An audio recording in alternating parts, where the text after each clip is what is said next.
Joe, and thanks for popping by Meaningfueled, where we take your problems of practice, your POPs, and have a meaningful discussion about where they come from and where do we go from here. We are 4 longtime educators bringing our diverse experiences to the table. We're harnessing all the energy of popping into your teacher bestie's classroom and bringing it straight to your ears.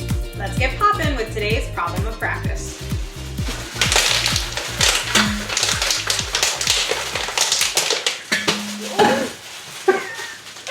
And mine fell over accidentally. Perfect. What a great soundtrack to your math lesson. A water bottle has dropped yet again. And now you are struggling to get the too thin paper towels to clean up the giant water spill. You look around and realize that most students today have a giant water bottle sitting on their desk and are equipped with a small mountain of snacks by their side.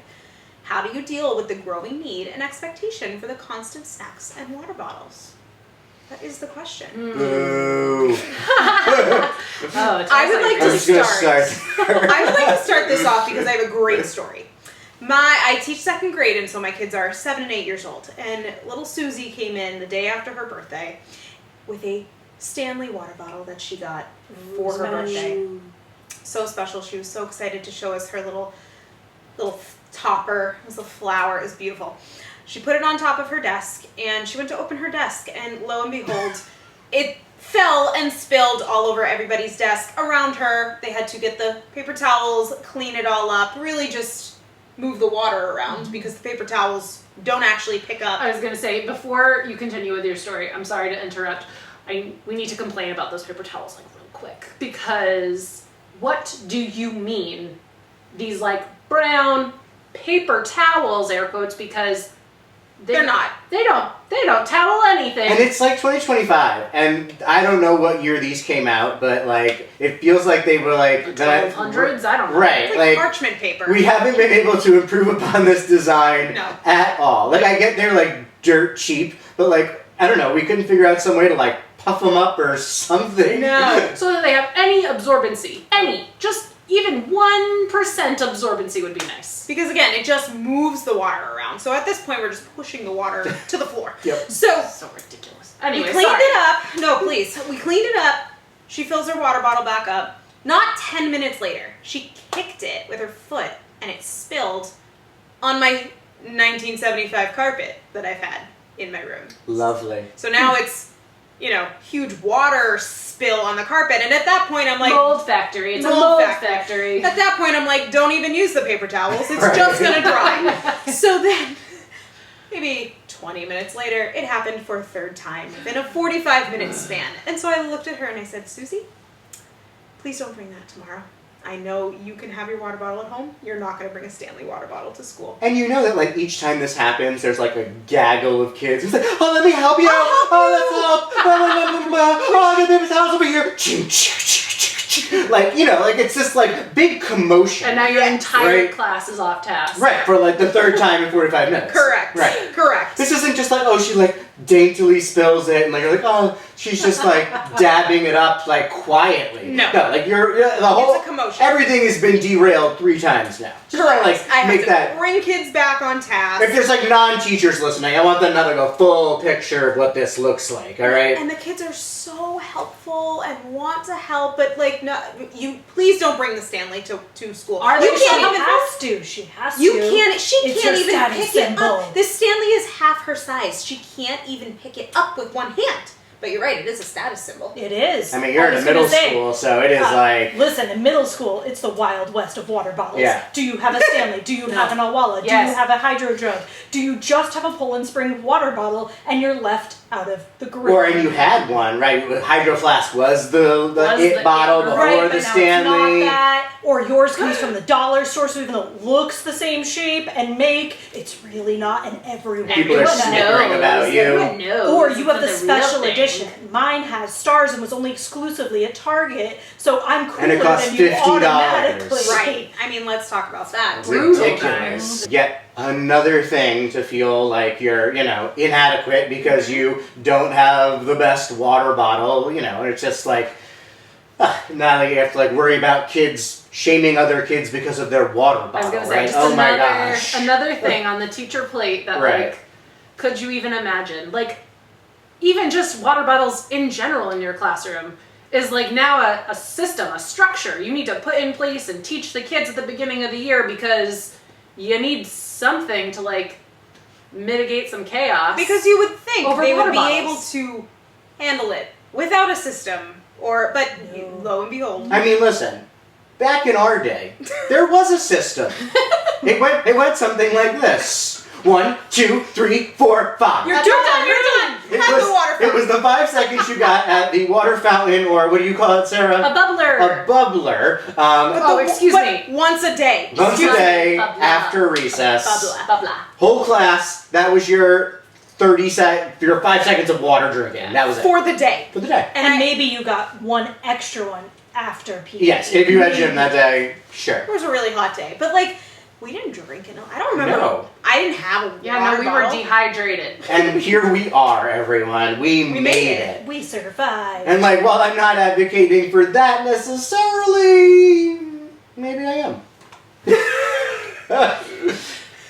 Because it's so distracting. It is so distracting. It's so distracting. And I've like tried the systems. Yeah, so what have you Right. guys tried in your classrooms to like make it work? I mean, I feel like one year I was like, okay, this shelf is our hydration station, and all Ooh, the water bottles will stay love a there. catchy name.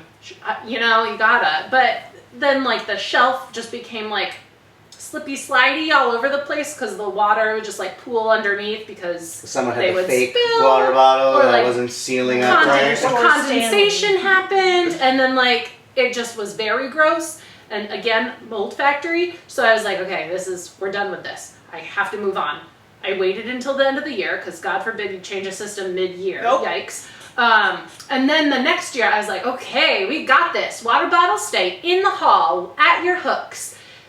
And then Brianna, what happened there? And then I would have to yell at Sarah's kids because they were just congregating in the hallway and just having their little water bottle chats out in the hallway. And I'm like like, the office cooler. Right. like, go back into your classroom. Miss Costa is teaching. Like, what? You're in the middle of math, and you're out. 4 of you are out here having a conversation about We're having your some water hot bottles. gossip right now. I just... And I tried the ever so popular shoe rack, Oh, I did that repurposed too. as a water bottle holder. I spray painted it to 'Cause it had to match, match. right? Had to match my classroom colors, and like.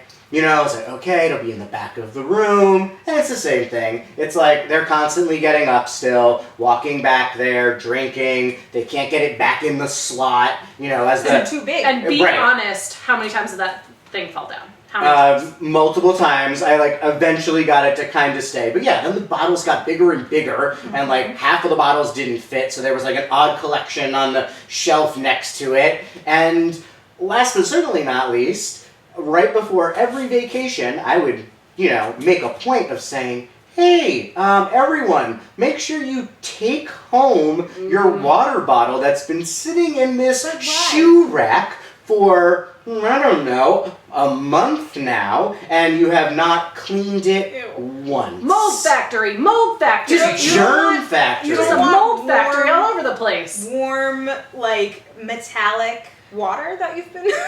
Mold factory. Let alone your family is mad because they spent $50 on that water bottle and they haven't seen it in a month. And possibly have bought you 3 new ones Right. that are also still just hanging out Yes. in the classroom. Mhm. Or in the Lost and Found. Absolutely. Or in the Lost Oh, and Found, yeah. because Oh. the amount You of could times go that shopping kids- in the Lost and Found for water bottles. 100% You can make your could. whole Christmas list right there. The amount of times that the kids leave them Mhm. because they have to bring them Right. to art and Oh, music. yes. And especially PE, they have to bring them, and if they Mhm. don't bring them, it's it's a whole thing. But then they lose them.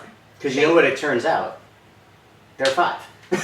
And they forget things. Once, and then they're not labeled. Right. Oh, yeah. And that's a whole Boy, other- that's a, yeah. That's a whole other thing. But there's all of these systems that we've tried. I feel like you have to have a system for a water bottle.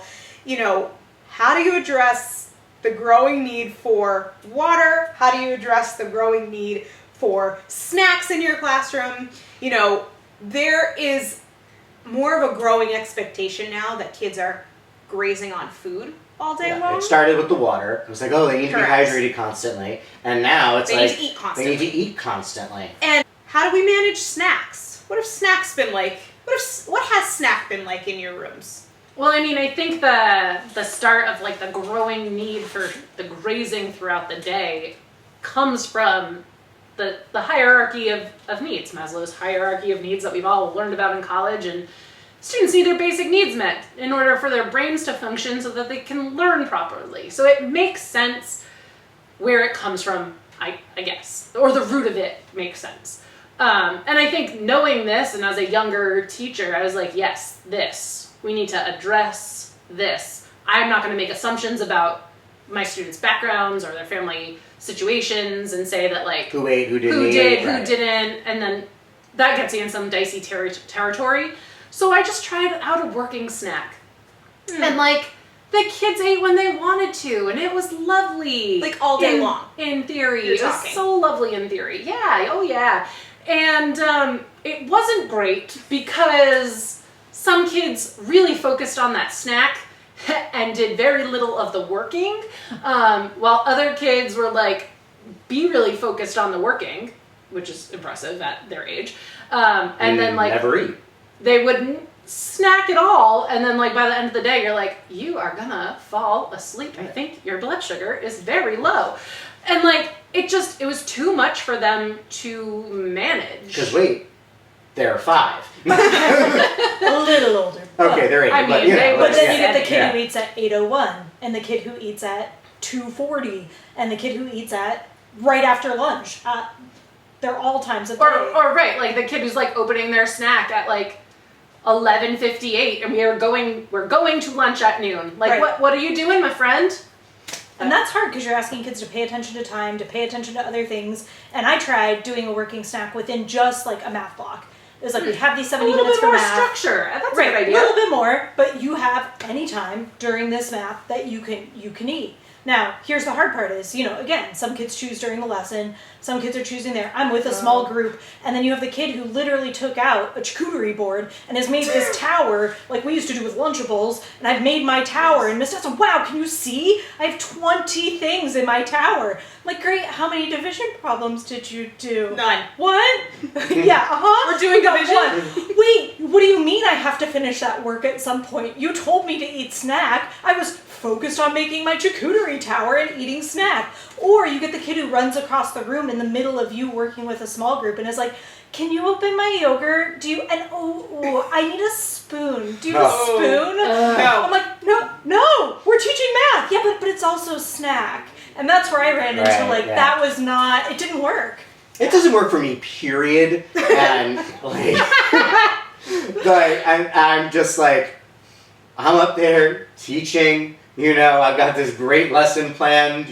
Like actual time and effort went into this, and yeah, like how we started the episode, just the crinkling and the and the clanging. Like it's distracting to me, Right. who is like trying to focus on differentiating my lesson and who am I calling on and how many people have I As an called on. adult. Yes, as an adult. Just imagine now the other students who can't function like that, Right. like an adult.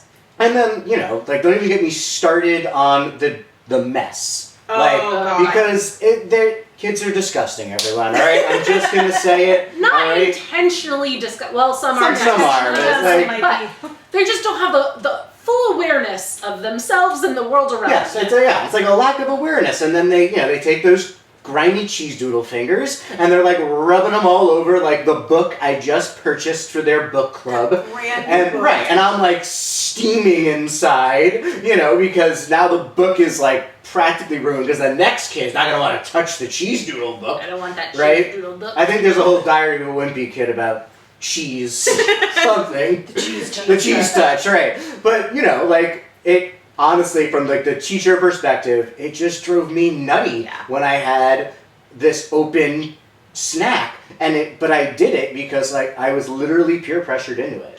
And Like- never mind just just the crumbs everywhere, crumbs. and then the mice. The mice. Oh, yes. Oh, yes. Because unlike the cafeteria that gets cleaned like immediately after they eat, the classroom doesn't. No, it's lucky And my mice rug got know. vacuumed once a week. Well, and I used to think like, oh, it's a mouse problem at my school. No. It's a problem that just centralized to what my building is like because it's old. And then I moved to a different building. And I was Every like, school. Every school is JK. Oh, and I've been in 2 brand new buildings, and guess what comes within a couple months? Mice. Mice. Or Absolutely. rats. Or oh, rats. No. Oh, no. Oh, my high school had rats. Oh in it. god, running I would need a new job. I'd have to check me out. Check me out on that one. I mean, we can also think back to those like basic needs and like, are we actually talking about needs? Because No, like we're not talking about needs. breakfast programs are like more, I don't know, popular than ever Yes. at schools. We know kids are eating there. We know kids are going to eat at lunch. Or at least something is provided. And at if lunch. there is a snack time, then they're eating something. Right. And if they don't have really- one, we are providing it. Correct. Right. Like we all Or the definitely nurse, spend or our own the money, nurse. right? Like But you know. like, it's not it's not a need. Do you know what I mean? Like, it's a want. I am hungry now. I want my snack now. Not, I am famished and going to pass out if I don't eat something now. Right. Now, again, like, it's different for different people, for sure. There are medical conditions where, like, you really do need to eat right now or something bad is going to happen to you.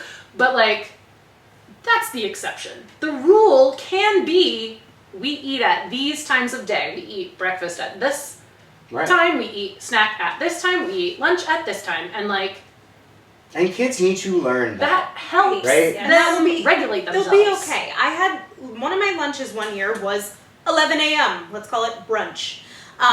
So we did not have a morning snack, which is because- unusual for kids. Right. Not used We to didn't- that. When you Usually start it's- at like 9, Right. does it make sense to have a snack before 11? No.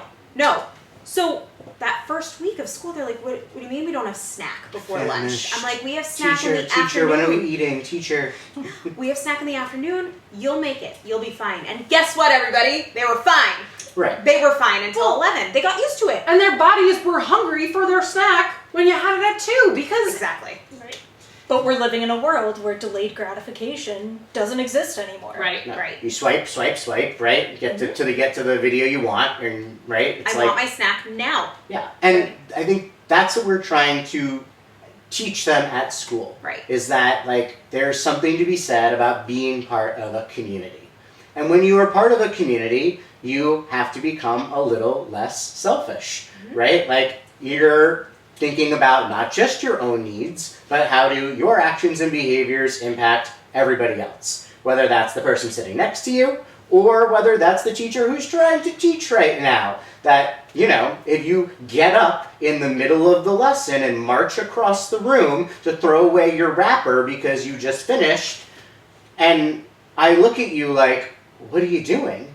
And you have no idea that that's like a little bit rude or a little bit disrespectful, that's a problem. Right. Like, we, as the educators, need to help educate kids that, like, yeah, okay, like, if you do need to eat or drink or whatever, like, these are the ways to do it. This is how to be respectful of those around you while you're doing it. This is how you wash your cheese doodle hands before you touch the book. I think nowadays, like, there are so many Reddit threads about people being mad that kids are rude and disrespectful. Kids and there or are just people? Right, well, Yes. people in general. But there are kids at movie theaters that, you know, make in like sounds, they make noises, they Or do film it on weird their things, or phone. they film it, or they're walking up and down the aisles. Yeah. Like, it happens at restaurants. Like, this is more than just, but school is a place where you can learn those social norms that help society function. Right. We are, in fact, helping prepare these kids for the real world, and this is kind of where it starts.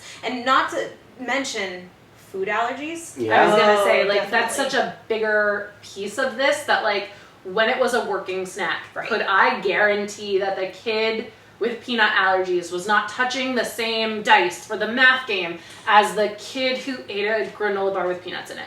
No, I couldn't guarantee that at all. I couldn't monitor that because I was very busy teaching a small group at the time. What? Like, it just becomes such a multi-layered problem that I cannot in like good faith say that I can be responsible for the health and safety of the children. Right. And at the end of the day, that like needs to come first. The health and safety of the children.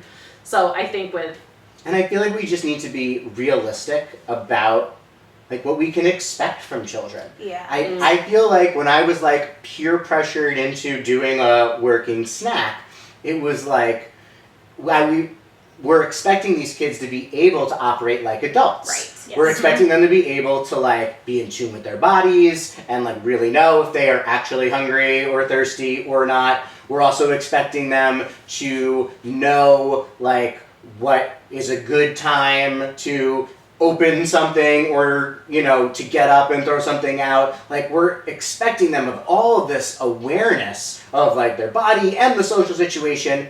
And on top of that, to Erin's point, we're also expecting them to like be able to like manage all that while attending to their schoolwork. Right. And like science doesn't back that up, right? Like research says an adult can hold like 4 things in their working memory at a given time, and like an adult. An adult. Right. Right, it's the myth of multitasking. Right. Yes. And it's even less for a kid. Right. So we're expecting them to like thinking about all these social rules and bodily, you know, like in check with that, and the division problem and the multiple steps in the division problem that like requires them to think about their multiplication facts. Like that's an unrealistic expectation. Like I feel like we're setting kids up to be bad at this Right. by asking them to do too much all at once. And I have to say, like, COVID really changed that for me. I went from a working snack to a separate snack. We had to eat outside. We couldn't be in the classroom. It had to be snack time, and it was lovely. You could help that kid open things. We even learned about how to throw things away, What? Or how to In fifth wash your grade. hands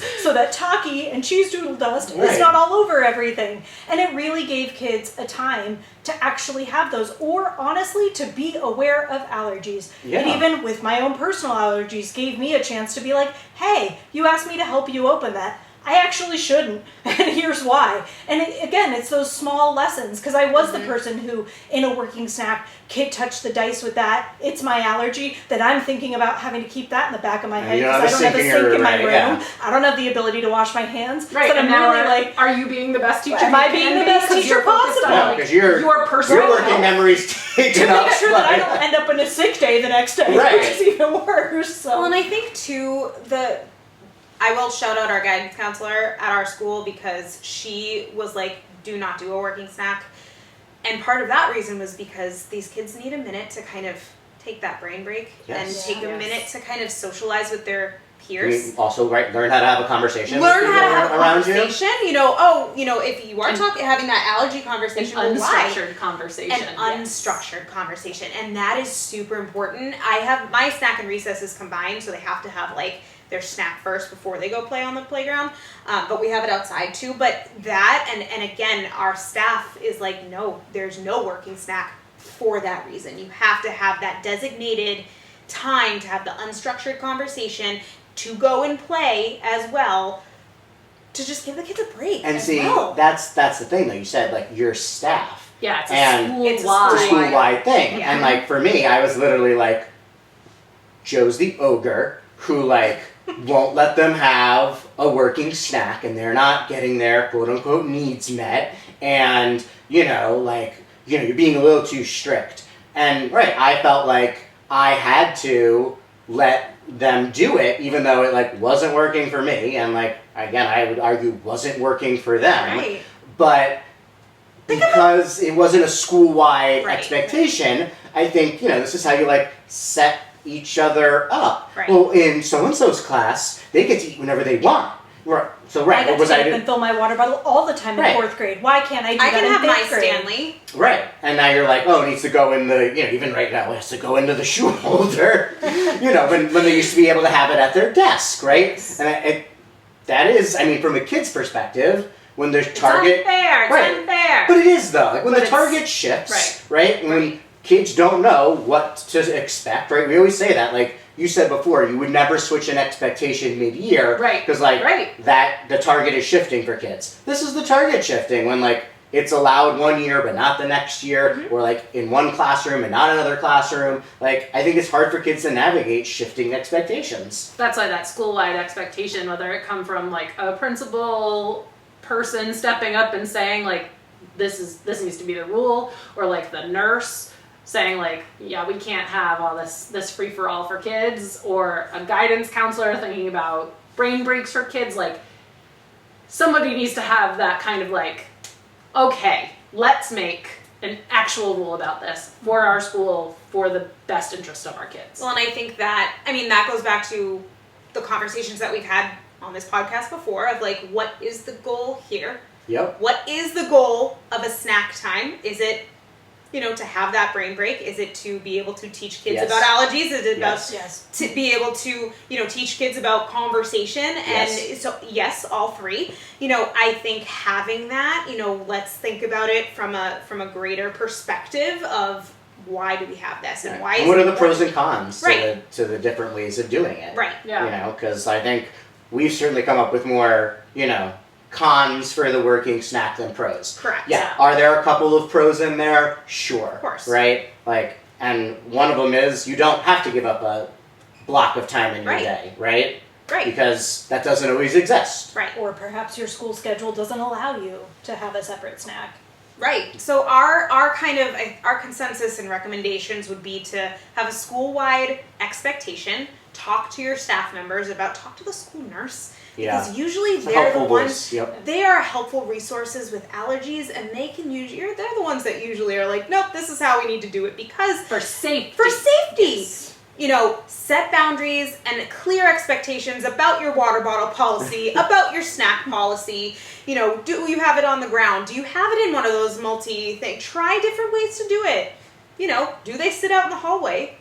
But don't, because then the other teacher will come out and yell at your kids. No. But I think, our recommendation is that snack time is going to be a designated snack time in a set schedule.